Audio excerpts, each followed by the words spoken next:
My stepsister spent years denying I was family. Now she's demanding I hand over my home for her kids, but what the judge said left everyone in shock. I'm Lexi, 25, and I've got a stepsister, Brianna, who's 26. We also have 2 younger half-siblings, but this is really about me and Brianna, mostly about how she's been a total nightmare since the moment our parents got married. I was 7 when my mom married her dad, and I guess I was supposed to be happy about gaining a new family, but from the very first day, Brianna made it crystal clear she didn't want me around. I honestly don't even know why, she just hated me right off the bat. I tried to be nice, like any 7-year-old would, right? I thought maybe we could be friends, hang out, or play together, whatever kids do. But nope, she wasn't having any of it. She would look at me like I was trash or something. You know that look where someone doesn't even want to acknowledge you exist? Yeah, that was Brianna. It didn't matter what I did, she always made sure I knew she didn't want me around. At first I thought maybe it was because I was the new kid in the family or something. Maybe she was mad about our parents getting married. But as time went on, it became clear it wasn't just that. She genuinely didn't like me. At school, it was even worse. We went to the same elementary school, and she made sure everyone knew we weren't real sisters. She would say things like, "Oh, she's just my stepsister," or "We're not actually related," whenever someone brought it up. And she didn't stop there. She'd go out of her way to embarrass me in front of other kids. I remember one time during recess, when she told the other kids that I wasn't part of her family, and that her dad only married my mom because she needed somewhere to live. I was 7. How are you going to be that cruel to a kid who's just trying to figure out how families work? Her dad, my stepdad, saw what was going on and tried to step in a few times. He'd tell her to knock it off, that we're all family now, and she needed to treat me better. For a while I think it kind of worked. She stopped being as mean in front of him. But the second he wasn't around, she'd go right back to being a complete jerk. It's like she took pleasure in making me feel like I didn't belong. And honestly, as a little kid, I didn't know how to handle that. I was already trying to adjust to this whole new family situation, and having someone actively reject me made it so much harder. I'd go home after school crying some days, telling my mom about how Brianna was treating me, and she'd always say the same thing. "She'll come around, just give her time." Spoiler alert, she never came around. Brianna even started trying to get our younger half-siblings involved. She'd tell them I wasn't their real sister and that they shouldn't listen to me or hang out with me. This was when they were little, so they didn't really understand what was going on. But still, the fact that she would even try to pull them into her little hate campaign against me, that's messed up, right? She was always trying to find new ways to get under my skin. Now, I'm not going to say my whole childhood was horrible because of Brianna. I had good times too, especially with my mom and stepdad. They did their best to make me feel included and were supportive whenever I talked about how Brianna was treating me. But there was always that cloud hanging over me, knowing that the one person who should have been my closest ally in all this, my stepsister, wanted nothing to do with me. And when she did want something to do with me, it was just to make me miserable. I think the worst part was when she started spreading rumors about me at school. There was this one time in middle school when Brianna told a bunch of kids that I had stolen something from her, which I hadn't. But kids being kids, they believed her. And suddenly I was the thief at school. It was humiliating, and she knew exactly what she was doing. She wasn't just being mean, she was actively trying to ruin my life. Eventually, it got to the point where my stepdad had to step in big time. Brianna's attitude was so bad that she stopped coming over to our house for a while. He told her straight up that if she couldn't at least pretend to be civil, then she shouldn't bother coming around at all. I don't know if that was the right move, but honestly, it was kind of a relief. At least I didn't have to deal with her constantly being in my face, making me feel like crap. She eventually moved in with her mom full-time when she was around 13 or so. I thought maybe that would be the end of it, like maybe the distance would give her some perspective or something. But nope, it didn't. We still saw each other sometimes, holidays, birthdays, that sort of thing, and every single time she made it clear that nothing had changed. She was still just as cruel, just as dismissive, and just as determined to make me feel like an outsider in my own family. By the time we were teenagers, I had pretty much given up on trying to have any sort of relationship with her. I mean, what was the point?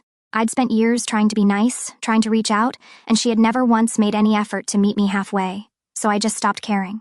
If she wanted to pretend I didn't exist, then fine. I wasn't going to waste any more energy on her. I remember the last time we had any kind of interaction that wasn't straight up hostile. We were 16, and she had just had her first kid. Yeah, she got pregnant at 16 and moved back in with us for a while. You'd think maybe motherhood would change her, soften her or something, right? Nah, she was the same Brianna. If anything, she got worse. She wouldn't let me anywhere near her baby. She told me to never touch her kid, never talk to them, never even look at them, like I was some kind of monster she needed to protect her child from. It was at that point that I knew for sure there was never going to be any kind of sisterly bond between us. She made sure of that, and honestly, I was done trying. I had my own life to focus on, and if she wanted to be a bitter, hateful person, that was her choice, but I wasn't going to let her drag me down with her anymore. So yeah, that's where it all started. It's been years since we last saw each other, and honestly, I thought I was done with her, but as it turns out, she wasn't done with me. Alright, so where I left off, I hadn't seen or talked to Brianna in years, and I was honestly cool with that. My life was moving along fine without her drama, and I was doing my own thing. But then, a couple of months ago, I got this phone call from my mom. Now, my mom isn't one to call me for no reason, so I immediately knew something was up. I picked up the phone, and she's like, "Hey Lexi, there's something we need to talk about." Right away I'm thinking, great, what now? My mom has this way of sugarcoating stuff, so I already knew whatever she was about to say was probably bad news. So she started off all casual, telling me about how Brianna has had a really hard time lately. Apparently, she lost her job a few months ago, and then, not long after that, she lost her house. Now she's living with my mom and stepdad, along with her 4 kids, and things are, in her words, a bit tense. At this point, I'm still just listening, but I'm not exactly feeling sorry for Brianna. I mean, after everything she's done, how could I? But then my mom dropped the bomb. "Brianna's been asking if she and the kids can stay with you for a while." I swear I almost dropped my phone. Like, what? Stay with me? The same person who couldn't stand me for years now wants to move into my house with 4 kids? I didn't even know how to respond at first. I just sat there in silence for a minute, trying to process it all. My mom took that as her chance to keep talking, telling me about how cramped their house is and how it would be really helpful if I could take Brianna in for a little bit, just until she gets back on her feet. Now here's the thing. I've worked hard to get where I am. I've got my own place, a job I'm proud of, and a life that's finally drama-free. The last thing I want is to throw Brianna and her chaos into the mix. Plus, 4 kids? That's not a little bit of help. That's a whole new life I didn't sign up for. So I just said, "Mom, I don't think that's a good idea." Of course, she tried to talk me into it. "Lexi, she's your sister. She's family. Don't you think you should help her out?" But honestly, family or not, there's a limit to what I'm willing to deal with, and Brianna passed that limit a long time ago. I told my mom, "Look, I get that she's in a tough spot, but she's never treated me like family. She made her bed, and now she has to lie in it." My mom didn't exactly like hearing that, but I wasn't about to let her guilt me into something I knew I'd regret. And that's when things really took a turn. The very next day, Brianna called me herself. Now, mind you, I hadn't heard her voice in years, so when I saw her name pop up on my phone, my heart started racing a little bit. I wasn't even sure if I should answer it, but I figured it was best to get it over with. So I picked up, and before I could even say hello, she jumped straight into it. "Lexi, I need your help," she said, not even bothering with pleasantries. She sounded desperate, which I guess made sense given the situation, but it still caught me off guard. I mean, this is someone who spent her whole life acting like I didn't exist, and now she's asking me for help like we're suddenly best friends? She went on to explain that she and her kids were crammed into a tiny room at my parents' house, and that it wasn't working out. There was no space, her kids were constantly fighting, and she was at her wit's end. I listened, but all I could think about was how she treated me like garbage for years, and now she expected me to swoop in and save her. Then she hit me with the wildest part. She didn't just want to stay with me. She wanted me to move out of my house and move back in with our parents so she and her kids could take over my place. I swear, I almost laughed out loud when she said it, like, is she for real? She basically told me that she needed my house more than I did, and that I could help the family by making the sacrifice. I was stunned. I couldn't even form words for a second. When I finally did respond, all I could manage was, "Wait, you want me to move out of my house for you?" I was hoping I misunderstood or something, but nope, she doubled down. "Yes," she said, like it was the most normal request in the world. "You can go live with Mom and Dad for a while. They have plenty of space. It's just until I get back on my feet." I couldn't believe what I was hearing. This woman, who had made my life a living hell, was now trying to kick me out of my own home. I took a deep breath, trying to keep my cool, and said, "Brianna, that's not going to happen. I'm not giving up my house. I worked hard for it, and I'm not about to hand it over to you." That's when she lost it. She started yelling, calling me selfish, saying I didn't care about family, that I was leaving her out to dry. She even threw in the fact that I don't have kids, like that somehow made me less deserving of my own home. She was full-on guilt-tripping me, trying to make me feel bad for not helping her out, but here's the thing, I wasn't going to fall for it. Not this time. I'd spent years trying to make peace with her, trying to be the bigger person, and where did it get me? Nowhere.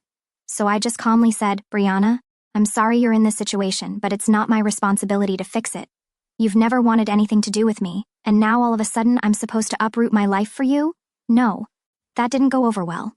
She started screaming even louder, telling me I was a horrible person, that I was turning my back on my own family. It was honestly pretty shocking how fast she turned from desperate to angry. I didn't know what else to say, so I just hung up the phone. After that, I didn't hear from her for a while. I figured she'd gotten the message, but I was wrong. A few days later, my mom called again, and this time she was really upset. Apparently, Brianna had been complaining to her non-stop about how I was being selfish and unwilling to help. My mom, bless her heart, was still trying to play peacemaker, saying, "Can't you just let her stay for a little while? She really needs help, Lexi." But I wasn't budging. I told my mom the same thing I told Brianna. I'm not giving up my house, and I'm not letting her walk all over me. I've had enough of her crap. My mom wasn't happy, but I could tell she was starting to get where I was coming from.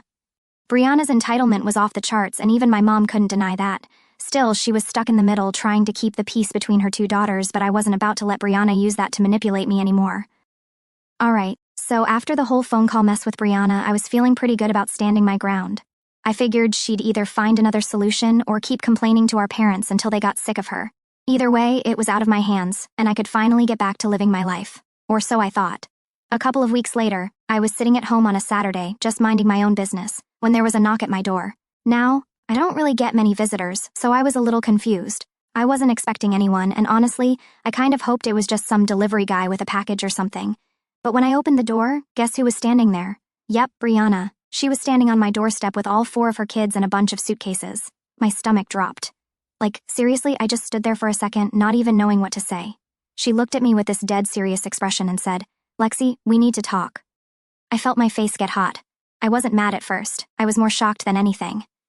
"What are you doing here?" I asked, trying to keep my cool.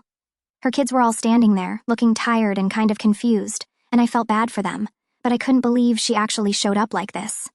Brianna sighed, like she was annoyed with me, which made no sense. "Look, Lexi, I've got nowhere else to go. It's too cramped at Mom and Dad's, and they're getting frustrated with me. I thought you'd have a little more empathy, considering we're family." I could feel my jaw tighten. Empathy? After everything she put me through, she wanted to play the family card now? I was still trying to wrap my head around the fact that she was standing on my porch, clearly expecting me to just let her and her kids move in. I wasn't having it. "Brianna," I said, trying my best not to lose my temper. "I already told you I'm not letting you stay here. I don't know why you thought showing up unannounced would change anything." She rolled her eyes and crossed her arms. "You're being ridiculous. It's not like I'm asking for much. We'll only be here for a little while, just until I can find a new job and a place for the kids." At that point, I could feel the anger bubbling up. "You're not staying here," I said, louder this time. "I'm sorry you're in a tough spot, but you've never wanted anything to do with me, and now you expect me to just drop everything for you?" Her kids were starting to get restless, and I could tell this conversation wasn't going to go anywhere good. Brianna, of course, wasn't giving up that easily. She shifted her weight and said, "It's not just about me, Lexi. Think about the kids. They need somewhere stable. Don't you care about them?" Okay, let me pause for a second here. Of course, I care about the kids. They didn't do anything wrong, and it's not their fault their mom put them in this situation. But that doesn't mean it's my responsibility to fix everything. I had no connection to them, thanks to Brianna making sure I was never part of their lives. So while I felt for them, I wasn't about to let her guilt me into taking them in. "I care," I said, trying to keep my voice steady. "But you made it clear a long time ago that I wasn't part of their lives. You didn't want me near them. Now, all of a sudden, I'm supposed to play the hero?" She huffed and glared at me. "It's not about the past anymore, Lexi. You need to grow up. Things are different now. I'm asking you as a mother, not as your stepsister." I couldn't believe the nerve of her, as if her being a mother erased all the crap she put me through growing up. I took a deep breath, knowing this wasn't going to end well. "Brianna, I'm not doing this. You need to leave." Her face twisted into something like a mix of anger and desperation. "So that's it? You're just going to turn your back on me? On the kids? After everything we've been through, you're just going to let us suffer?" At that point, I was done. I was trying to stay calm for the sake of the kids, but her entitlement was too much. "You made your choice a long time ago," I said firmly. "You didn't want me in your life then, and I'm not letting you use me now." She glared at me, her eyes narrowed. "You're unbelievable. You really think you're better than me, don't you?" That hit a nerve. I wasn't trying to act like I was better than her, I just wasn't about to let her walk all over me. But before I could even respond, her oldest kid, who looked like she was around 10 or so, tugged on Brianna's arm and said, "Mom, can we go? I'm tired." Brianna glanced down at her, and for a second I thought maybe she'd give up and leave. But nope, she turned back to me and said, "You're making a huge mistake, Lexi. Don't think I'm going to forget this." And with that, she stormed off, her kids trailing behind her. I watched as they loaded back into their car, Brianna muttering under her breath the whole time. I didn't know whether to feel relieved or just angry, probably a mix of both. As they drove off, I shut the door and leaned against it, trying to process what just happened. I mean, I knew Brianna was entitled, but showing up at my house with her kids and expecting me to just roll over like that, it blew my mind. I felt bad for her kids. They didn't deserve any of this. But I wasn't about to let Brianna manipulate me into giving up my home. After she left, I called my mom to let her know what happened. She wasn't surprised, but she did sound disappointed that I didn't help. "I understand, Lexi," she said, "but Brianna's in a really tough spot right now. Maybe there's another way you can help." But I had already made up my mind. "Mom, I'm not getting involved, I can't. She's never treated me like family, and I'm not about to let her drag me down into her mess." My mom sighed. "I just wish things were different." "Me too," I said, and I meant it. But some things never change, and Brianna was one of them. After Brianna and her kids left, I thought maybe that was the end of it, like she'd finally understand that I wasn't going to give in and she'd move on to bothering someone else. But of course, that's not how it worked out. Honestly, I should have known better. It didn't take long before things escalated in a way I wasn't expecting. A few days after her dramatic visit, I got another call from my mom. Now, this wasn't unusual. She and I talked fairly often. But the second I answered, I could tell something was up. Her voice was tight, like she was stressed or trying not to yell, which immediately put me on edge. "Lexi, I need to talk to you about what happened with Brianna," she said, jumping straight into it. I sighed. "Mom, I already told you what happened. She showed up at my house, and I told her she couldn't stay here." "Yeah, well," Mom replied, "she's been talking to your stepdad and me nonstop since then, saying how unfair you're being. She's claiming you're turning your back on family." She hesitated, and she's saying we should be cutting you off for not helping her. I was stunned for a second, like Brianna was really out here trying to turn my own mom and stepdad against me because I wouldn't let her take over my house. The audacity. I took a deep breath, trying to stay calm. "Wait, she's telling you guys to cut me off?" "Pretty much," Mom replied. "She's making it sound like you're heartless for not helping her and the kids when they need it. She's really got your stepdad all worked up. He's been talking about how we should be doing more to support her as a family." I couldn't believe it. "Mom, you know that's ridiculous, right? She's trying to manipulate you because I won't give her what she wants." Mom sighed, and I could hear the exhaustion in her voice. "I know, Lexi, I get it. But things are getting tense here. Your stepdad feels like we should be supporting her more, especially with the kids involved. And Brianna, well, you know how she is. She's making us feel like we're failing her as parents." I rubbed my temples, feeling a headache coming on. This was exactly what I was afraid of. Brianna pulling everyone into her drama and making me the villain for not bending to her demands. "Mom, listen," I said. "I get that she's in a bad spot, but that doesn't mean I'm responsible for fixing her problems. I've been more than clear about why I can't help her." "I know," Mom said softly, "but you need to understand that your stepdad is struggling with this. He doesn't like seeing his daughter in such a rough place, and he feels like we should be doing more to make sure the kids are okay." And there it was, the guilt trip. It wasn't even Mom doing it on purpose, but hearing her talk about the kids like that made me feel like I was the bad guy. But I wasn't. I knew that Brianna was using her kids as pawns in her little game, and I wasn't about to let myself get played. "Mom, I'm not going to let Brianna guilt me into anything. I understand that the kids are in a tough spot, but that's on her, not me. She's the one who's made her choices, and now she has to deal with the consequences." Mom was quiet for a moment, and I could tell she was trying to figure out what to say next. Finally, she spoke. "Lexi, I just wish things weren't like this. I hate seeing the family so divided." "Me too," I said, my voice softer now. "But this isn't on me, Mom. Brianna has been treating me like I don't exist for years, and now all of a sudden she wants my help? That's not how family works." There was another pause, and then she sighed. "I know you're right, but just be prepared, Lexi. Your stepdad is really upset, and I'm worried he's going to take Brianna's side in all of this." That hit me harder than I expected. I'd always had a decent relationship with my stepdad, and the thought of him turning on me because of Brianna's manipulations made me feel sick. But I couldn't back down now. I had to stand my ground, no matter how messy things got. "Thanks for the heads up, Mom," I said quietly. "But I'm not going to change my mind." "I know," she replied. "Just be careful, okay? I don't want this to get any worse." After we hung up, I couldn't help but feel this knot in my stomach. It was like no matter what I did, Brianna was determined to drag me into her mess, and now she was turning my stepdad against me too. It was exhausting, and honestly, I wasn't sure how much more of this I could take. But of course, Brianna wasn't done. A few days later, I started getting calls from other family members, people I hadn't talked to in months. My aunt, my cousin, even some distant relatives on my stepdad's side. Every single one of them had the same story. Brianna had been going around telling them how I'd refused to help her when she was desperate and homeless, painting me as the villain in her little sob story. It was infuriating. I knew she was manipulative. But this was a new low, even for her. I spent half my time fielding calls from concerned relatives, all of them trying to guilt me into doing the right thing by helping her out. I couldn't believe how easily she'd managed to get them on her side, even though none of them knew the full story. At one point, my cousin, who I hadn't spoken to in over a year, called me up and started lecturing me about family values and how I was letting my pride get in the way of helping someone in need. I was so close to losing it, but I managed to keep my cool long enough to explain my side of the story. Look, I told her, you don't know the half of it. Brianna's been treating me like dirt since we were kids. Now she wants me to give up my home for her? That's not happening. My cousin tried to argue, saying that people change and that Brianna was just trying to survive, but I wasn't having it. She hasn't changed at all, I said, my voice firm. She's just using this situation to get what she wants. I'm not falling for it. By the time we hung up, I was exhausted.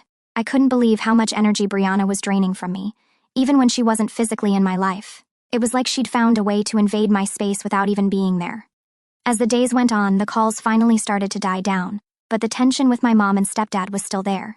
Every conversation felt like walking on eggshells, and I could tell they were struggling to balance their loyalty to me with their guilt over Brianna. It was a mess, and I hated that it had come to this, but no matter how much pressure they put on me, I wasn't going to give in. Brianna had made her choices, and now she had to live with them. And if that meant I had to be the bad guy in her story, so be it. So after all the chaos of Brianna trying to weasel her way into my life and my house, you'd think things might finally calm down, right? Wrong, because of course, Brianna had one more trick up her sleeve. This time, though, it wasn't just phone calls or guilt trips from relatives. It was something way worse. It started with a knock on the door. Now, after everything that had happened, I was a little paranoid about people just showing up at my place unannounced, so I wasn't exactly thrilled to hear knocking. I checked the peephole, and there was a man standing there in a uniform. My heart sank because I immediately thought something bad had happened. I opened the door, and he handed me an envelope and said, "You've been served." I stared at the envelope, confused and a little freaked out. I hadn't done anything wrong, so what was this about? I opened it right there, and to my absolute shock, I was looking at some kind of legal paperwork. It took me a second to process it, but when I finally understood what I was reading, I couldn't believe it. Brianna was suing me. For what? To force me to let her and her kids stay in my house. I'm not kidding. She had actually gone and filed some kind of claim that I was denying her housing or some nonsense, trying to legally force me to give up my home for her and her kids. I could barely even comprehend it. I mean, who does that? She couldn't guilt me into it, so now she was trying to legally take my home? I felt this wave of anger and disbelief wash over me. I didn't even know you could do something like that. I called my mom immediately and told her what happened. She was just as shocked as I was. That can't be real, she said. There's no way she can do that. But it was real. I double-checked the paperwork, and sure enough, Brianna had actually gone to a lawyer to try and pull this off. I was in total disbelief. I called a lawyer myself to figure out what my options were, and thankfully he reassured me that this whole thing was ridiculous, and there was no way it would hold up in court. Still, the fact that Brianna had even tried something like this was insane. The lawyer told me not to worry too much, but we'd still have to deal with it legally, so we started prepping. I couldn't believe it had come to this. I mean, it's one thing to have a toxic family member who tries to take advantage of you, but to actually sue your own stepsister because she won't give you her house, that's a whole new level of entitlement. A few weeks later, we had the court date set, and I was feeling pretty nervous. I knew I had the law on my side, but I also knew how manipulative Brianna could be. I was worried she'd try to spin the situation to make me look like the bad guy again, like she'd been doing with our family. But there was no turning back now. We had to go through with it. When the day finally came, I walked into that courtroom feeling a mix of anxiety and anger. Brianna was already there with her lawyer, and when I saw her, I swear she didn't even look worried. If anything, she looked smug, like she actually thought she was going to win. I sat down with my lawyer, and we started going over everything. The judge called us up, and Brianna's lawyer started making this whole case about how she was a struggling mother of 4 and I had refused to provide housing for her in her time of need. The way they talked, you'd think I was some kind of heartless monster who kicked her and her kids out onto the street. I couldn't believe the lengths she was going to make me look bad. She didn't mention, of course, how she'd been horrible to me for years, or how she'd tried to manipulate me into giving up my house. It was all about how she was a single mom just trying to provide for her kids, and how I was the selfish stepsister standing in her way. When it was our turn, my lawyer laid everything out. He explained how Brianna had never wanted anything to do with me until she needed something, how she had shown up at my house unannounced demanding that I move out so she could move in, and how she'd been trying to guilt me into helping her even though we had no real relationship. The judge listened carefully, and I could see him nodding along, understanding where I was coming from. Then came the moment I'd been waiting for. The judge turned to Brianna and asked her point blank, "Why do you believe you are entitled to your stepsister's home?" And that's when it all fell apart for her. She stuttered and tried to make it about the kids again. But the judge wasn't having it. He cut her off and basically told her that this was a ridiculous claim. He explained that I had no legal obligation to let her stay in my house and that just because she was in a tough situation didn't mean she could take advantage of family. Hearing the judge say that out loud was one of the most satisfying moments of my life. Brianna looked like she'd been slapped in the face. Her smug attitude completely disappeared and she just stood there, speechless. I could see the realization hit her. She wasn't going to get what she wanted this time. The judge dismissed the case, and that was it. I walked out of that courtroom with a huge weight lifted off my shoulders. Brianna didn't even look at me as we left. She just grabbed her stuff and stormed out with her lawyer. I wasn't sure what would happen after that, but I knew one thing: I was finally done with her. When I got home, I called my mom to tell her what happened. She was relieved but also sad. I could tell she was still struggling with the whole situation, and I felt bad for her. But at the same time, I couldn't keep letting Brianna ruin my life. Enough was enough. Since then, Brianna hasn't tried to contact me. I haven't heard a word from her, and honestly, I'm okay with that. I've got my life back, and for the first time in a long time, I feel like I'm in control again. So yeah, that's the story of how my stepsister tried to take my house and ended up losing everything. It's not exactly the happy ending I wanted, but at least now I know where I stand, and honestly, I'm just glad it's over.